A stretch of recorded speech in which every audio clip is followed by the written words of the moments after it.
Welcome to Hip Hop Now Podcast. If you're from the future, you know what to do. Get your ass out of here. Don't disrespect the legend. Hip Hop is here to stay. Let's get right into the business. What up, y'all? I am your host, Vegas, and this is Hip Hop Now Podcast, a podcast designed to keep you caught up on all things hip-hop, music, and culture throughout the week. 50 years of hip-hop. Big shout out to the supporters of this podcast over at patreon.com/hiphopnow. If you would like to become a supporter of this podcast and get eventual, get bonus content and other perks, visit the link in the description of this episode. Please know also, I have merch. That is also in the link in the description of this episode. And that includes not only t-shirts, whatever color you may like, right? But hoodies, right? What else we got? We got stickers, all kinds of things. So check that out if you want to support the show in another way, right? And all proceeds that come to this show either go towards promoting, paid promotion on social media, or to purchase equipment. Now, don't get me wrong. My Patreon isn't crazy. So I'm not buying a bunch of things based off of the money I'm getting from that, right? But what I do is I put it to good use to keep the podcast promoted. And also, I combine my own money to buy equipment when needed. And there's a couple of things I want to do to kind of spruce up the video version of this podcast. So again, all links are in the description of this episode. I appreciate your support. 50 years of hip hop. Big shout out to hiphopdx.com, allhiphop.com, djbooth.net, sometimes the source magazine.com.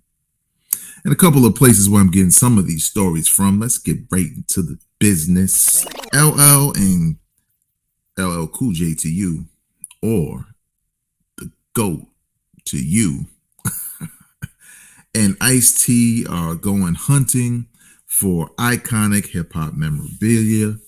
I refer to them as treasures because I'm a hip-hop head. This is a part of a new series by A&E, in conjunction, I believe, with the Universal Hip Hop Museum, which is being built. Y'all follow me, y'all hiring or something like that. Y'all got jobs, whatever. But I think this is a very, very, very, very, very dope idea. You know why? Because of the fact that you have a hip hop museum that you want to be like the official hub for hip hop that people from out of town can come and visit. Maybe you do a Hall of Fame type thing, and maybe that's where the ceremonies take place or whatever. Just something official for hip hop, right? And what better way to promote this build than to, have a show dedicated to finding the types of items from hip hop history to put in the museum and to learn about some of those stories. It's almost like a preview to the museum before the museum is up, right? So you'd see something you would want to go, right? To check it out in person and learn a little bit more. So I think it's a very dope idea. There's some opportunities for myself to be a part of it, but I'm not going to talk about that until it becomes a reality. But nevertheless, this is an A&E show. It's called Hip Hop Treasures. This is a report from Deadline. It will premiere on August 12th. If you're from the future, you already saw it. You probably already been in a damn museum. Get your ass out of here. But nevertheless, if you're not from the future, Hip Hop Treasures, which will premiere on August 12th on A&E, and it features these two MCs on a hunt for the genre's best known and best loved memorabilia. I saw, and I'm not gonna play anything for you guys. You know, you just go check it out. HipHopDX.com has a story on it that you could also check out. But I saw the trailer, and when I saw the trailer, I was like, I don't know if I'm gonna watch because, to be truly honest, y'all, as much as I watch TV, I don't watch a lot of TV. I watch more sports than anything, and occasionally, if something hip hop related is dope enough that I really want to check it out, I will. And this seems interesting, but in some ways, for me personally, not you, but for me, I'm definitely going to go visit the Universal Hip Hop Museum, right? And this is kind of like a spoiler for me. I like to walk into a museum where I'm interested in every damn thing in the morning and just know that I'm gonna probably read every damn thing in there.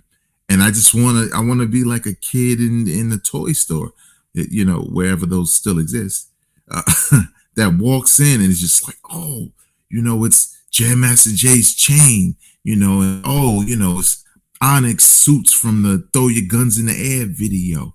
And it's Ice Cube's Jerry Curl. Well, I mean, I'd be amazed if Jerry Curl was there, but no, it's still wet from the 80s or the 90s. But you know what I mean? I kind of don't want to know. And the trailer was like enough. But again, the museum is not going to be open anytime soon.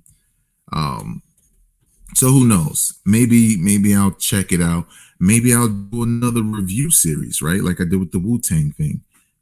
Have somebody, you know, people who are watching it, I bring them in as guests. We talk about each episode, right? I don't know, fan out or whatever. So you tell me in the comment section if that was some kind of content you would like to watch, right? And then maybe do another live stream. Who knows? But it sounds dope. Pusha T recently shared a snippet from the Louis Vuitton fashion show that went down where Pharrell, who's in charge, I guess, of the urban section of Louis Vuitton. But no, seriously, this was Pharrell's, you know, debut of the things he has designed. Jay-Z performed. Jay-Z's jacket was tough. Like, it was tough, man. I was looking at that jacket like, I don't think I care how much it costs. I want it, okay? Do I got it? I don't know. But and Pharrell was kind of his outfit. I ain't gonna front him. Rihanna, I think, ASAP Rocky had the same thing going. That was Minecraft, y'all. Come on now, stop. The kids spot that from the Minecraft. I know Minecraft when I see it. That's what that was. But who knows? Maybe somebody will like it or freak it in a certain way as far as what they have on with it, that it'll look dope. But to me, it kind of looked like, okay, Minecraft camouflage.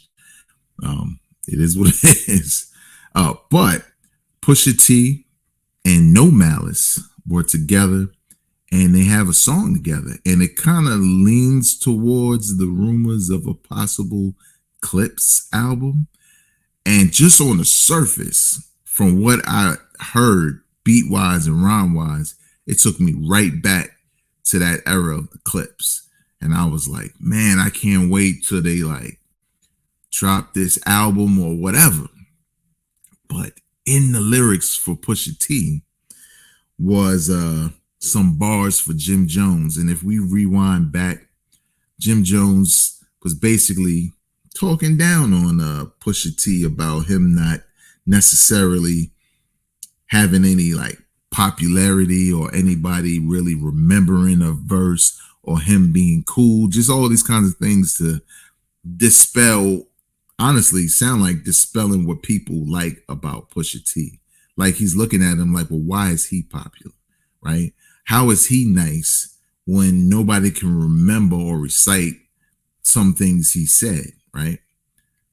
Now, Jim Jones, it's the same thing for you, Jack, and we don't even know if you wrote half your stuff. I'm willing to put money down you haven't. But in those bars from Pusha T, let me see if I have them. I do have them. So Here's the bars that felt directed at Jim Jones. And I quote, "Beware my name, that's their delegate. You know I know where you're delicate. Crush you to pieces, I'll hum a breath out of it. I will close your heaven for the hell of it.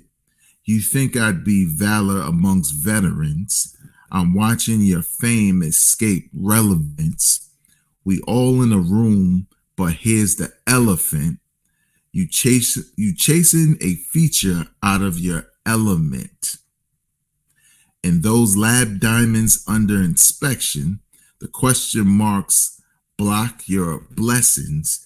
Is no tombstone in the desert. I know by now you get the message." He doesn't have to say anything else. If you don't get, I'm not sure I understand. oh, is Siri Jim Jones on my watch? I don't know. But you don't have to, if you don't get anything that was said there, head over to hiphopdx.com. Thank you again. So that you can read the words and comprehend them. Or you can just rewind back what I said. But nevertheless, it's not about just insulting the person when it comes to battling. It's about skill and technique and wordplay. And the heaven and hell lines, room, elephant, like you have to catch those to understand how this little bit, these little bitty bits of bars are almost like, let's not even start this battle because it's over before it started. You know why? Because we know Jim Jones' pedigree, and he is not known for being technically sound. He can make some dope records. Don't sleep. El Capo, that was one of my albums of the year. That joint was crazy. But he's really just probably going to go the insult route because I don't know if he could rap to this level. But Jim Jones did respond, and this is what he had to say, and I hope people can hear it.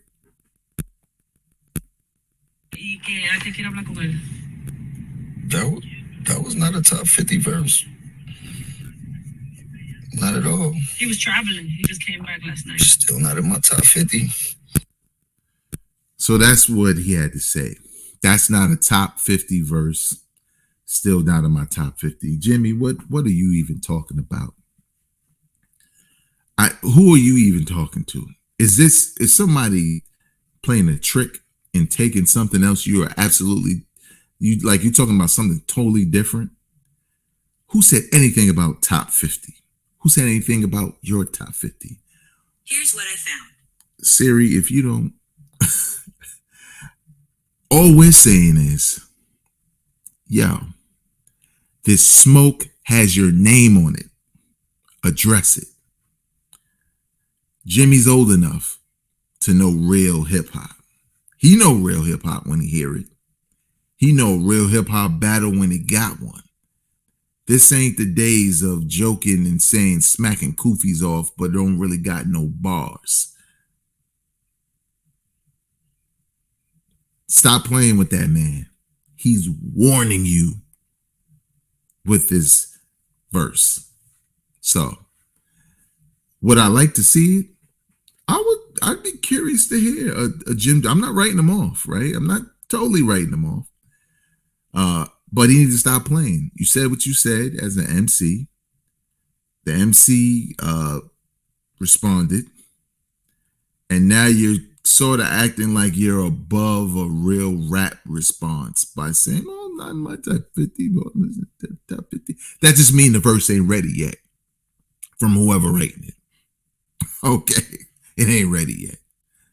But Jimmy, if you need some bars, I could give you some for Pusha. I don't know if it'll help you, but it'll keep you, above water at least. At least the water be right here to you, to this area. I'm not gonna say it because then the pause gods are gonna come in and start saying, Ayo. So you know what I mean. Above water. So we'll see how this plays out. Not a battle that most should care about, but interesting nevertheless. And I think Pusha T just made it interesting for me because I almost believe that I didn't even acknowledge it when Jimmy first started talking. So we'll see. And lastly, Killer Mike put out a brand new solo album. I think his first solo album in well over 5 years, I think. It's called Michael. It is 14 tracks, 54 minutes total.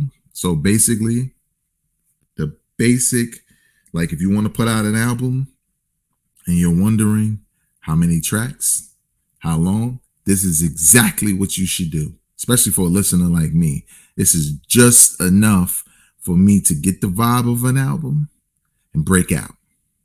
Now, those of you who watch this podcast or listen to this podcast know I listen to these like for reviews. I listen to these albums like more than once. But this is generally my impressions, but I have heard it at least 3 or 4 times, right? And last week, if you're from the future, get your ass out of here. But last week, I did my top 5 hip hop albums of the year so far. Well, I'm here to tell you, I ain't gonna waste your time. One of those albums just got bumped. Because Killer Mike has always been dope, right? Especially with Run the Jewels. I got something special for y'all next week in regards to Run the Jewels. But he's always been dope. I love the whole Run the Jewels run with that production combined with LP, who is also featured on this album. It's just, I can't get enough of it. I love every time they drop it because it's always, their music is just always different. Well, this project, Michael by Killer Mike, is no different, but it's not for those who are Run the Jewels fans, it's not that, even though there is a track that features that kind of production, but it's not that. This is such a great combination of solo Killer Mike, Run the Jewels, and just a veteran hip hop MC who has something to say. It's like an autobiography of a man's past and present, right? And future in a lot of ways. Very dope. Features, there's a ton of features on here, but y'all like that now. But the great thing about this album is the features work and they don't get in the way. CeeLo Green is on the title track, Down by Law, which is probably what grabs you the first time you press play, because that beat is so crazy that I think I put that on repeat before I finished the album, because I just was like, yo, this beat's so crisp and it's knocking that I just want to hear it again, right? Also, Mozzie is featured on this album. I'm not going to go through everybody. Ty Dolla $ign's on here, Currency, 2 Chainz, Future, LP, obviously, of Run the Jewels. Young Thug is on here. And also, as everybody had talked about, on the track called Scientists and Engineers, Andre 3000. Now, quick sidebar. What would have been a story on this podcast, but it isn't anymore, is the fact that Killer Mike had confirmed that Andre 3000 was working on a solo album, but then he backtracked on that and said he was really high during that interview, and that's incorrect. I think he was telling the truth, but I think that because of the type of artist Andre 3000 is, he doesn't want to talk about anything unless he has what he wants from the project, which you can understand, right? Because then you start building this anticipation. People make up in their minds what they think the album's going to be. And then sometimes those expectations aren't met and people are disappointed, and now it's whack and you blew it for him, right? So let it be a surprise. Let It Be a Surprise. 3 Stacks got an album, is out now. Boom. So we'll see. But the reason why this album makes my top 5 of the year so far, and it's going to be really difficult to bump this one out, is just because of the care that it was put into this album. Now, a lot of people, when they pick their top 5 or whatever, they're just looking for artists to be dope spitters and have dope beats they could head nod to, right? Just have a vibe for me and your top 5 of the year. But for me, I think some of those albums can be the best of the year, right? Those types of albums. But I think those that rise to at least my top 5, they have to do more in a lot of ways. Or they have to do that vibe extremely well, right? Extremely well. To the point where it's infectious and I can't stop listening and I got to give it up. Like, yo, this is just it. This is one of the top 5. But with Michael, it's the little things, right? It's the clarity in Big Mike's voice, so you can hear his lyrics. It's the sincerity in his words, right? It's the delivery. Also, you have to convey your feelings in a way that connects with us, right? Like whether we went through his situations or not, we understand it because he sounds so sincere in how he spits it, right? The production, it just works where every track just works well for what the song is. Now, don't get me wrong. There are 2 or 3 songs here and there that didn't really blow me away as far as the production and the lyrics and the theme, but they fit well amongst the entire theme of the album. So I may not be crazy about the individual song, but I see how it fits into the overall theme, right? And then the features. To have this variety of features on the album, predominantly a lot of people from Atlanta, right? But it doesn't feel like, oh, well, I got to make this Atlanta album, so let's do and talk about all the things that are Atlanta so everybody gets it. If you don't know half the stuff that's being said or even know that the majority of the artists that are on here are from there, it wouldn't come across. And I think that's the dopest way to do it because it's still repping Atlanta, right? They're still saying things that are unique to Atlanta, but it doesn't feel exclusive, right? If you're not from there, it feels inclusive. It feels like, yo, this is for my town and this is how we present it and you're welcome to join us. You know what I'm saying? So in a lot of ways, it's a personal telling of his life, as you can see with the album cover. It's a school picture of him in his younger days, but you get to learn a little bit more about Killer Mike, and what his life has been up until this point. And it's just such a honest album, mature album that I think it's one of the best of the year, and it's in my top 5 of the year. Now, what I moved out, well, you're just gonna have to wait towards the end of the year to see what's still there. But it's easily in my top 5 as a result, because it's just a very dope album. So check it out when you get the chance. What do you think about Killer Mike's latest album, Michael? Are you a fan of Killer Mike? Did this album make you a fan?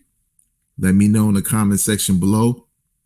Also, Pusha T and Jim Jones, do you even care about a potential battle, or is it already over with the bars that Pusha T displayed? Leave your comments in the comment section below.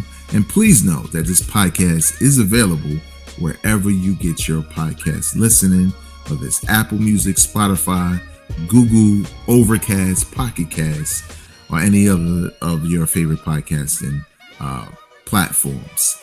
Also, know that the video version of this audio podcast is available on YouTube, and I appreciate you watching, but I need you to subscribe. And more importantly, I need you you to share this content with people you know would also enjoy it. Until next time, y'all, I'm not a critic, I'm a fan. Peace.